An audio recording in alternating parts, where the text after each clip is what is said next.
Isang babae ang labis na nagtataka sa kanyang nakikita na tao at tila nag-iiba-iba ang mukha nito. Kasunod noon maging ang kanyang sarili ay nakita niya rin ng hindi nito maipaliwanag. Subalit ang sitwasyong iyon ay gawa ng kanyang guro upang siya ay gawing bulag. Kasalukuyang naging bulag na pulubi si Arya sa dahilang ito ang kanyang magiging pagsubok patungo sa nakalaan niyang misyon. Dumating ang isang babae na kanyang senior upang turuan ito kung paano makipaglaban kahit na walang paningin, subalit walang kaabag-abag kung pahirapan ni senior si Arya kahit paalam nitong wala pang laban si Arya sa kanya. Bago umalis sinabihan ni senior si Arya na babalik daw ito kinabukasan upang ipagpatuloy ang kanilang ensayo. Kaya sa halos araw-araw na pagpapahirap ni senior kay Arya ay hindi naman sumusuko si Arya kahit hirap na itong lumaban. Ngunit biglang darating naman doon si Guro upang subukan ang pagiging tapat na alagad niyang si Arya. A girl has no name. If a girl says her name, the men will give her eyes back. A girl has no name. Nang mapagtanto ni Guro na pwede niya ng pagkatiwalaan si Arya kaya nagpasya na siyang dalhin ito sa lugar na tinatawag na House Black and White. Pagkarating pa lang doon ni Arya agad na siyang sinabak sa ensayo ni Senior na para bang may galit siya dito. Sa paulit-ulit na pagiging kawawa ni Arya kay Senior at sa wakas ay medyo nasasalag niya na ang mga pag-atake nito. Kaya nang makita ni Guro na mukhang handa na si Arya na sumabak sa misyon nito muli niya na ring binalik ang paningin ni Arya. Sa puntong iyon inutos kay Arya ng Guro na ang misyon nito ay lasunin ng nasabing artista.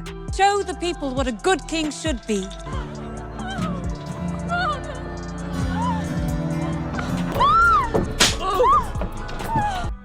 Sa oras na nalagyan na ng lason ni Arya ang inumin ng artista bigla naman itong darating para siya ay kausapin. Matapos makilala ni Arya ang artista agad niyang napagtanto na mabuti itong tao. Kaya nagpa siya si Arya na huwag nang ituloy ang misyon at pinigil na lasunin ng artista. Binalaan pa ni Arya ang artista na mag-ingat daw ito dahil may gustong pumatay sa kanya. Ang ginawang iyon ni Arya ay nasaksihan ni Senior at agad na sinabi kay Guro. Sa puntong iyon alam na rin ni Arya na ipapaligpit na siya ni Guro kaya naghanda na rin ito at nagtago pansamantala.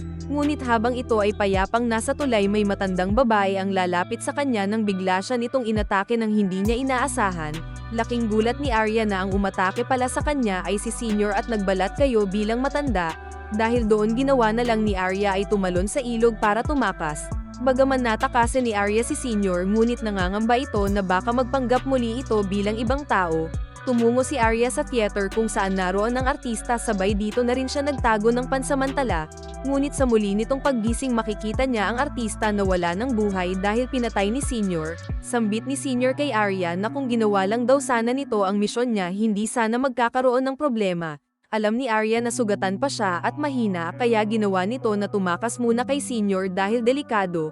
Subalit mabilis rin siyang hinabol ni Senior at hindi nagtagal at naabutan rin siya nito. Subalit ang hindi alam ni Senior na handa na si Arya na makipagpatayan sa kanya, kinuha nito ang espada na nakatago sabay inalis ang liwanag sa kuweba. Kaya sa puntong iyon agad nalaman ni Guro na tuluyan ng napatay ni Arya si Senior dala ang ulo nito. Tinanong ni Arya si Guro na kung siya raw ba ang nag-utos na ipapatay siya. Umamin naman si Guro na siya nga ang nag-utos kay Senior upang patayin si Arya. Ngunit sa pagkakataong iyon tuluyan na ring lumaya si Arya at nagpas siyang ipagpatuloy ang sarili nitong misyon para ubusin ang kalaban. Matapos noon isang eksena ang ipapakita na kung saan inaasikaso ng babae ang matanda ngunit pinalo ang puwet niya nito. Nagsabi ang matanda na tawagin daw nito ang anak niya. Sagot ng babae na kanina pa raw nila kasama. Tumingin ang matanda sa paligid ngunit wala naman ang anak niya doon. Sambit ng babae na tignan raw nito ang tinapay niyang kinakain. Dito napagtanto ng matanda na ang palaman ng tinapay pala ay laman loob ng kanyang anak, nang biglang nilabas ng babae ang tunay niyang itsura. My name is Arya Stark. The last thing you're ever going to see is a Stark smiling down at you.